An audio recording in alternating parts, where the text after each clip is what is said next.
পৃথিবী কি আরও একটি মহাযুদ্ধের সাক্ষী হতে যাচ্ছে, নাকি মধ্যপ্রাচ্যের এই ছাইচাপা আগুন শেষ পর্যন্ত বিশ্বকে ধ্বংসের কিনারে নিয়ে যাবে? ইরান এবং ইসরায়েলের কয়েক দশকের গোপন ছায়াযুদ্ধ এখন সরাসরি ক্ষেপণাস্ত্র ও ড্রোন হামলায় রূপ নিয়েছে, যা বিশ্ববাসীকে ভাবিয়ে তুলছে। এটি কি তবে তৃতীয় বিশ্বযুদ্ধের শুরু?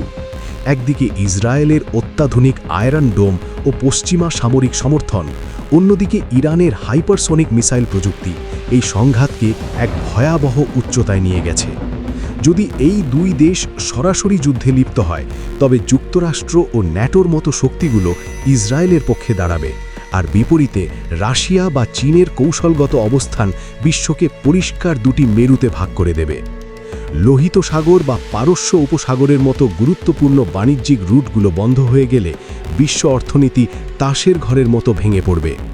সাইবার হামলা থেকে শুরু করে পারমাণবিক হুমকির কথা এখন আর কেবল রূপকথা নয়, বরং এক রূঢ় বাস্তব। হিজবুল্লাহ এবং হামাসের মতো গোষ্ঠীগুলোর সক্রিয় অংশগ্রহণ এই আগুনের লিলিহান শিখাকে পুরো মধ্যপ্রাচ্যে ছড়িয়ে দিচ্ছে। বিশ্ব নেতাদের কূটনৈতিক টেবিল এখন ব্যর্থতার মুখে, কারণ কোনো পক্ষই আর পিছু হটতে নারাজ। ইতিহাসের পুনরাবৃত্তি কি তবে আমাদের আরও একবার বিশ্বজুড়ে রক্তক্ষয়ী সংঘাতের মুখোমুখি দাঁড় করাবে? একটি সামান্য ভুল সিদ্ধান্ত বা একক কোনো উস্কানি মুহূর্তেই পুরো পৃথিবীকে বারুদের স্তূপে পরিণত করতে পারে। শেষ পর্যন্ত এই সংঘাত কি কূটনীতিতে থামবে, নাকি এক প্রলয়ঙ্কারী যুদ্ধের সূচনা করবে, তা এখন সময়ের সবচেয়ে বড় প্রশ্ন।